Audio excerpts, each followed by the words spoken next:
Good morning everyone. Political science के सभी students का एक बार पुनः मैं हमारे महाविद्यालय श्रीमती मौरी देवी तापड़िया कन्या महाविद्यालय जसवंतगढ़ के इस यूट्यूब चैनल पर हार्दिक अभिनंदन है। हृदय की गहराइयों से बहुत बहुत स्वागत करता हूं। अब भी अगर किसी स्टूडेंट ने इस कोरोना वैश्विक महामारी के समय जो यूनिवर्सिटीज़ एग्ज़ाम और कंपटीशन एग्ज़ाम की तैयारी कर रहा है और अगर हमारे महाविद्यालय के इस यूट्यूब चैनल को सब्सक्राइब नहीं किया है तो सब्सक्राइब कर लो, ताकि इस वैश्विक महामारी के समय आप अपने यूनिवर्सिटीज़ एग्ज़ाम और कंपटीशन एग्ज़ाम की तैयारी है वो अनवरत जारी रख सके। हमारे इस महाविद्यालय में लगातार निरंतर तीनों जो संकाय है, विज्ञान, वाणिज्य और कला, इनकी है वो क्लासें हैं वो अनवरत रूप से जारी रहती है। तो इसलिए अगर अभी भी किसी ने सब्सक्राइब नहीं किया तो सब्सक्राइब कर लो।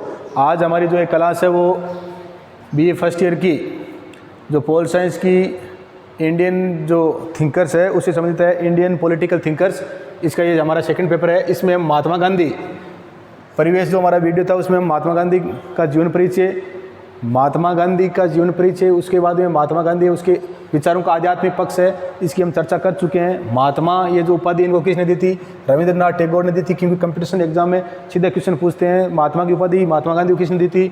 इनका नाम मोहनदास करमचंद गांधी था, पिताजी का नाम करमचंद गांधी था।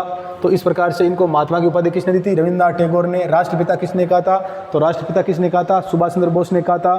तो इनके जो राजनीतिक गुरु है वो कौन थे? गोपाल कृष्ण गोखले थे। तो इस प्रकार से महात्मा गांधी पर जो गोपाल कृष्ण गोखले उनके विचारों का है वो अत्यधिक प्रभाव पड़ा था। अब आज हम महात्मा गांधी के अनुसार धर्म का अभिप्राय क्या है, महात्मा गांधी के अनुसार वो धर्म को क्या मानते हैं, तो धर्म का अभिप्राय क्या है, इसके बारे में हम है वो अध्ययन करेंगे।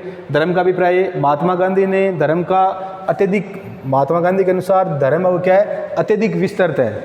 महात्मा गांधी के अनुसार क्या है? धर्म का अभिप्राय अत्यधिक विस्तृत रूप में था। महात्मा गांधी मानते थे कि धर्म का जो अभिप्राय वो क्या है? अत्यधिक विस्तृत रूप में था। धर्म का आशय जो धारण करने योग्य है वही धर्म है। महात्मा गांधी बोल रहे हैं जो धारण करने योग्य है वही क्या है? धर्म है। जिसको मनुष्य अपनी नैतिकता से धारण कर सके, धारण करने योग्य है वही धर्म है। और जो नैतिक कार्य है, मानवता है, तो धर्म का आशय है वो जो धारण करने योग्य है वही धर्म है। उनके लिए या महात्मा गांधी के लिए धर्म का अर्थ, महात्मा गांधी के लिए धर्म का अर्थ क्या है? तो नैतिक कार्य है, मानवता की भलाई के लिए कार्य करना था। महात्मा गांधी के अनुसार धर्म का अर्थ क्या था? नैतिक कार्य। महात्मा गांधी के अनुसार धर्म का जो आशय है वो क्या है? नैतिक कार्य। और मानवता की भलाई के लिए कार्य करना ही क्या है? धर्म है। धर्म पालन करने का आशय, महात्मा गांधी ने कहा कि धर्म पालन करना है, इसका आशय क्या है? तो धर्म पालन करने का जो आशय महात्मा गांधी ने बताया है वो है सत्य तथा अहिंसा के मार्ग पर चलना। धर्म पालन करने का आशय यही है। धर्म पालन करने का अभिप्राय क्या है? धर्म पालन करने का अर्थ क्या है? तो महात्मा गांधी बोल रहे हैं सत्य तथा अहिंसा के मार्ग पर चलना ही क्या है? धर्म पालन का आशय है। सत्य तथा अहिंसा के मार्ग पर जो व्यक्ति चलता है वही क्या है? धर्म है। हमने जब महात्मा गांधी को पढ़ा था तो उन्होंने ये भी बताया था कि सत्य ही ईश्वर है। और प्रेम को गांधी जी ने हम सत्य है, उस सत्य को, प्रेम को गांधी जी ने सत्य की प्राप्ति का, कि प्रेम से ही हम सत्य की क्या कर सकते हैं? प्राप्ति कर सकते हैं। तो सत्याग्रह, अब ये धर्म से धर्म है, इससे संबंधित हमने महात्मा गांधी के विचारों को जाना। और धर्म से संबंधित जो महात्मा गांधी के विचार है, यहाँ से तो छोटा वाला क्वेश्चन है 2 नंबर वाला, धर्म से क्या अभिप्राय है महात्मा गांधी के विचार और लिखिए, या संक्षेप में धर्म से संबंधित महात्मा गांधी के विचारों का वर्णन कीजिए, तो पूछ सकते हैं। तो धर्म का अभिप्राय, गांधी जी के लिए धर्म का अभिप्राय अत्यधिक विस्तृत रूप में था। अतः धर्म का आशय जो धारण करने योग्य है वही धर्म है। गांधी जी के अनुसार जो धारण करने योग्य है वही क्या है? धर्म है। उनके लिए धर्म का अर्थ नैतिक कार्य, मानवता की भलाई के लिए कार्य करना था। गांधी जी के लिए धर्म का अर्थ क्या है? नैतिक कार्य और मानवता की भलाई के लिए कार्य करना था। धर्म पालन करने का आशय यही है, सत्य तथा अहिंसा के मार्ग पर चलना। अब सत्याग्रह, गांधी जी के अनुसार जो सत्याग्रह है, सत्याग्रह इसका क्या अर्थ है? तो सत्य का आग्रह। गांधी जी के अनुसार सत्याग्रह का अर्थ क्या है? सत्य का आग्रह, सत्य का क्या करना?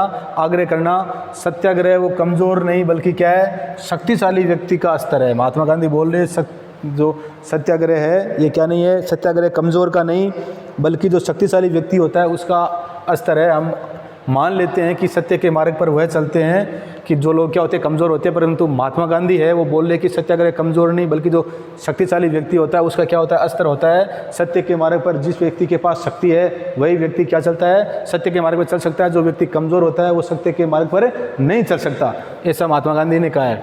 आत्मा को शक्तिशाली बनाने के लिए व्यक्ति को सत्य, अहिंसा, अस्तेय, अपरिग्रह और ब्रह्मचर्य का पालन करना चाहिए। महात्मा गांधी ने कहा है कि अपनी आत्मा को, अगर मनुष्य को अपनी आत्मा को शक्तिशाली बनाना है तो इसके लिए व्यक्ति को सत्य बोलना चाहिए, अहिंसा है, अस्तेय है, अपरिग्रह है और ब्रह्मचर्य का पालन करना चाहिए। अगर व्यक्ति सत्य, अहिंसा, अस्तेय, अपरिग्रह और ब्रह्मचर्य का पालन करेगा तो व्यक्ति की आत्मा क्या होगी, निश्चित रूप से ही शक्तिशाली होगी। ये विचार किसके, महात्मा गांधी के। और शक्तिशाली का आज से महात्मा गांधी ने बताया आत्मिक रूप से शक्तिशाली होना। महात्मा गांधी बोल रहे हैं कि जो शक्तिशाली है इसका आज से क्या है, आत्मिक रूप से शक्तिशाली होना। तो सत्याग्रह है, इसका आज से महात्मा गांधी ने बताया सत्य का आग्रह है, सत्याग्रह कमज़ोर का नहीं। महात्मा गांधी बोल रहे कि सत्याग्रह है वो कमज़ोर का नहीं बल्कि शक्तिशाली व्यक्ति का अस्त्र है। आत्मा को शक्तिशाली बनाने के लिए व्यक्ति को सत्य, अहिंसा, अस्तेय, अपरिग्रह एवं ब्रह्मचर्य का पालन करना चाहिए। गांधी जी के अनुसार शक्तिशाली का आज से आत्मिक रूप में शक्तिशाली होना है, भौतिक रूप में नहीं। गांधी जी बोल रहे हैं कि शक्तिशाली का आज से आत्मिक रूप से होना है, भौतिक रूप से नहीं।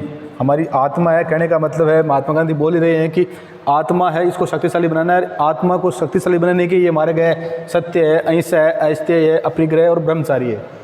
ये किसको शक्तिशाली बनाते हैं, आत्मा को शक्तिशाली बनाते हैं। जबकि भौतिक रूप से हमारे को शारीरिक रूप से क्या नहीं बनना है, शक्तिशाली नहीं बनना है। हमारी आत्मा है वो क्या होनी चाहिए, शक्तिशाली होनी चाहिए। सत्याग्रह है, सत्याग्रह और निष्क्रिय। महात्मा गांधी ने सत्याग्रह और जो निष्क्रिय प्रतिरोध है, सत्याग्रह और निष्क्रिय प्रतिरोध, इसमें महात्मा गांधी ने अंतर बताए हैं कि सत्याग्रह और जो निष्क्रिय प्रतिरोध है इसमें क्या अंतर है। तो महात्मा गांधी बोल रहे हैं सत्याग्रह और निष्क्रिय प्रतिरोध में अंतर, सत्याग्रही व्यक्ति विरोधी के नुकसान का प्रयास। महात्मा गांधी बोल रहे सत्याग्रही है,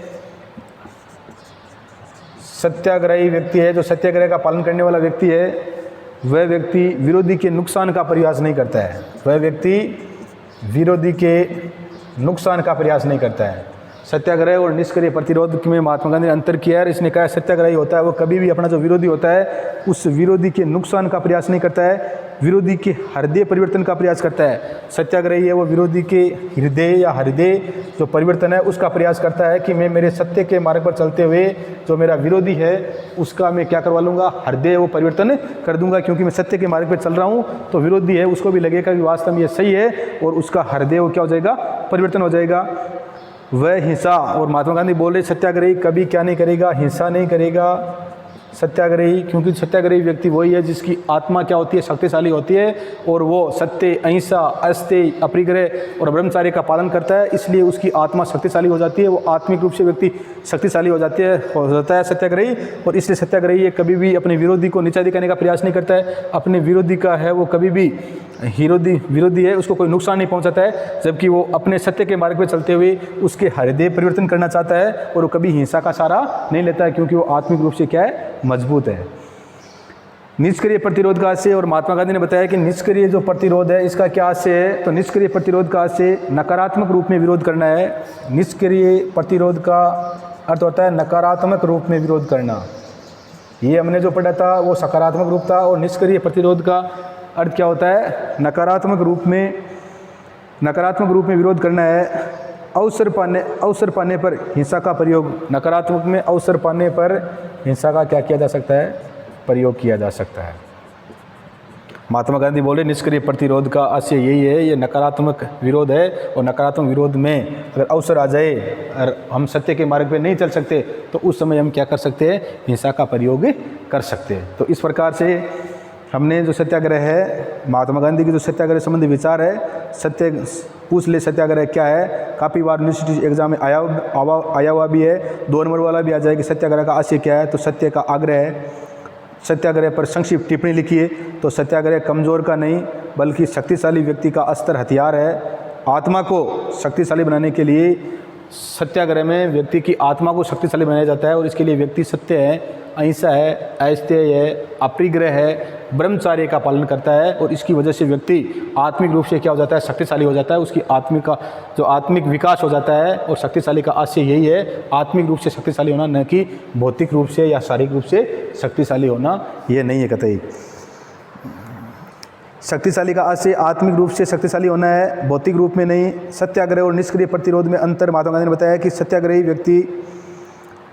जो व्यक्ति है वो विरोधी के नुकसान का प्रयास नहीं करता, विरोधी के हृदय परिवर्तन का प्रयास करता है और वो कभी भी हिंसा का प्रयोग नहीं करता। जबकि निष्क्रिय प्रतिरोध है, ये नकारात्मक रूप में विरोध करना है और अवसर पाने पर इसमें हिंसा का प्रयोग किया जा सकता है। अवसर आ जाए तो क्या कर सकते हैं, इसमें निष्क्रिय प्रतिरोध है, इसमें हिंसा का प्रयोग किया जा सकता है। तो इस प्रकार से जो महात्मा गांधी है धर्म का अभिप्राय, हमने महात्मा गांधी के जो धर्म से अभिप्राय है इस विचारों को जाना।